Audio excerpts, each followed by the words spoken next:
Ya, ada. Ternyata ada. Jadi kita merasa ada frekuensi yang sama ya. Ada kecocokan dan kalau dilihat pimpinan partai kita sudah masuk ya dengan Pak Caimin, kita masuk timnya Pak Jokowi sebetulnya sekarang, ya kan?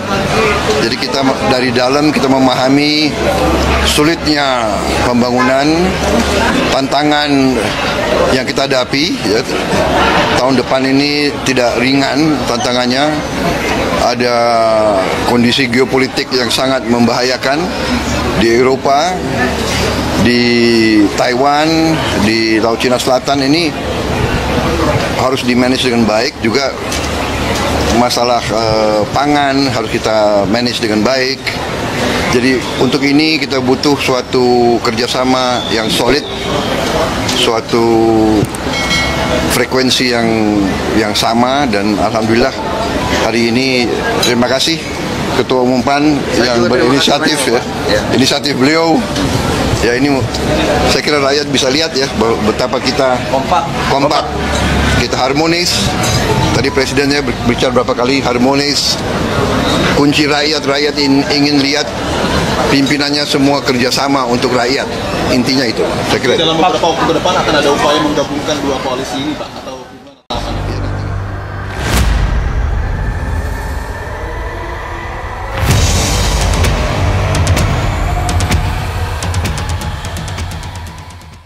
Assalamualaikum warahmatullahi wabarakatuh. Teman-teman, jumpa kembali dengan Enjoy Channel yang membahas berita teraktual, terhangat, dan sedang menjadi perbincangan publik. Sahabat Enjoy Channel, kali ini ada berita yang cukup menarik untuk kita simak mengenai rencana pembentukan koalisi besar yang akan tentunya berhadapan dengan Pak Anies Baswedan. Dan informasinya memang koalisi ini adalah untuk menghadapi Anies Baswedan di Pilpres 2024 yang akan datang. Karena Pak Anies sudah punya gerbong sendiri, yaitu Demokrat, Nasdem, dan PKS, mengusung Pak Anies Baswedan. Sementara ada Prabowo Subianto yang sampai hari ini juga belum mendeklarasikan dirinya dan partai-partai pengusungnya untuk maju di 2024. Tetapi ada keinginan dari Pak Prabowo Subianto, beliau tetap maju di 2024. Nah, kalau kita melihat teman-teman, koalisi yang akan terbentuk itu adalah memang koalisi besar karena terdiri dari KIB dan KIR. KIB itu Koalisi Indonesia Bersatu yang terdiri dari Golkar, PAN, dan P3. Sementara KIR itu dari Gerindra dan PKB. Tapi ingat teman-teman, masih ada PDIP. Kalau PDIP nanti mengusung calon presiden, berarti ada 3 poros yang diusung oleh Partai Nasdem, Demokrat, PKS, kemudian koalisi partai besar itu, kemudian yang berikutnya PDIP. Tapi kemarin kita juga melihat bahwa koalisi besar ini berharap agar PDIP juga bersatu. Namun sisi lain ada yang mengatakan bahwa membangun koalisi besar itu tidak mudah. Kenapa begitu? Karena masing-masing ketua umum partai punya kepentingan dalam pemilu 2024. Seperti halnya kemarin teman-teman bahwa Prabowo mendeklarasikan diri menjadi calon presiden, sementara PKB juga begitu. Banyak dari pendukung PKB yang supaya Muhaimin ini maju menjadi calon presiden. Padahal skenario seperti ini kan tidak jalan kalau dua-duanya ini tetap ngotot maju menjadi calon presiden. Jadi artinya membangun koalisi besar tidaklah mudah karena masing-masing partai politik punya target, punya tujuan yang beda-beda. Nah teman-teman, terkait koalisi besar ini ada tanggapan dari PKB mengenai mengapa dibentuk koalisi besar. Ternyata ini Pak Anies Baswedan mulai menguat dukungannya di publik karena dibentuklah koalisi besar ini. Kita baca beritanya dari CNN Indonesia.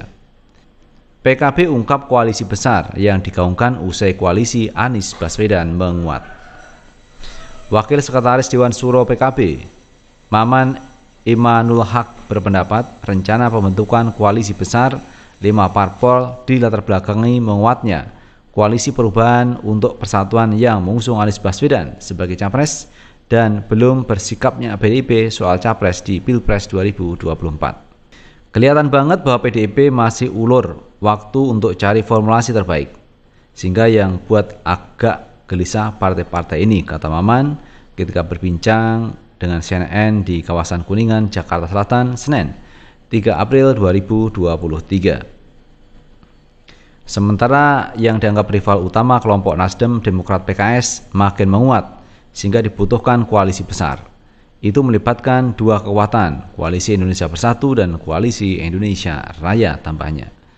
Koalisi besar yang direncanakan akan meleburnya Koalisi Indonesia Bersatu KIB yang terdiri dari Golkar, PAN, P3, serta Koalisi Kebangkitan Indonesia Raya KIR yang terdiri dari Gerindra dan PKB. Maman melihat rencana koalisi besar ini baru bicara soal menyatukan kekuatan politik dua koalisi. Namun rencana koalisi ini belum sampai pada tahap penentuan siapa tokoh yang akan diusung sebagai capres dan cawapres. Tapi terlepas itu, kehadiran Pak Presiden kemarin untuk menyatukan koalisi ini belum juga tentukan siapa capres dan cawapres. Kita hari ini serius, agenda politik terstruktur dan sistematis, kata dia. Meski demikian, Maman mengatakan PKB menyerahkan sepenuhnya keputusan bergabung ke koalisi besar itu kepada Muhaimin Iskandar. Terpenting bagi dia, PKB fokus bicara berbagai program yang sudah dilakukan Presiden Jokowi supaya bisa dilanjutkan ke periode berikutnya. Program yang harus dilanjutkan legasinya Pak Jokowi dan terobosan apa yang dipakai pemimpin baru itu, sehingga apa yang kita sebut Indonesia 100 tahun di 2045 katanya. Rencana pembentukan koalisi besar partai politik dalam menghadapi pemilu 2024 tercetus usai Presiden Jokowi bertemu dengan 5 ketua umum partai politik di kantor DPP PAN pada Minggu 2 April 2023 kemarin. 5 orang ketua umum yang hadir yakni Ketua Umum Golkar Erlangga Hartarto, Ketua Umum Gerindra Prabowo Subianto, Ketua Umum PAN Zulkifli Hasan dan Ketua Umum PAN PKB dan Ketua Umum PKB Muhaimin Iskandar dan Ketua Umum P3 Mardiono. Presiden Jokowi yang hadir dalam pertemuan tersebut merespon positif wacana 5 partai membentuk koalisi besar. Namun ia menegaskan tak ikut campur dalam rencana itu. Saya hanya bilang cocok, terserah kepada ketua-ketua partai atau gabungan partai politik untuk kebaikan negara dan kebaikan bangsa untuk rakyat. Yang berkaitan bisa dimusyawarahkan, itu akan lebih baik, kata Jokowi. Nah itu sahabat Enjoy Channel terkait koalisi besar yang diusung. Ini belum jelas teman siapa calon presidennya, tetapi mereka bersepakat untuk berkoalisi, yaitu antara KIB dan KIR. KIB itu adalah Golkar, PAN dan P3 dan KIR itu adalah Gerindra dan PKB. Jadi 5 partai bersatu membentuk koalisi besar untuk mengusung calon presiden. Tapi sampai hari ini kan juga belum ditentukan siapa calon presidennya, siapakah wakilnya, ini belum ditentukan. Jadi kita tinggal menunggu teman-teman terkait kemana arah politik dari koalisi besar ini, apakah mengusung Prabowo atau di luar Prabowo Subianto. Itu sahabat Enjoy Channel yang bisa kita bahas kali ini, dan bagaimana menurut pendapat teman-teman sekalian, tulis di kolom komentar, karena komentar teman-teman akan sangat bermanfaat untuk yang lain. Sukses selalu, Assalamualaikum warahmatullahi wabarakatuh.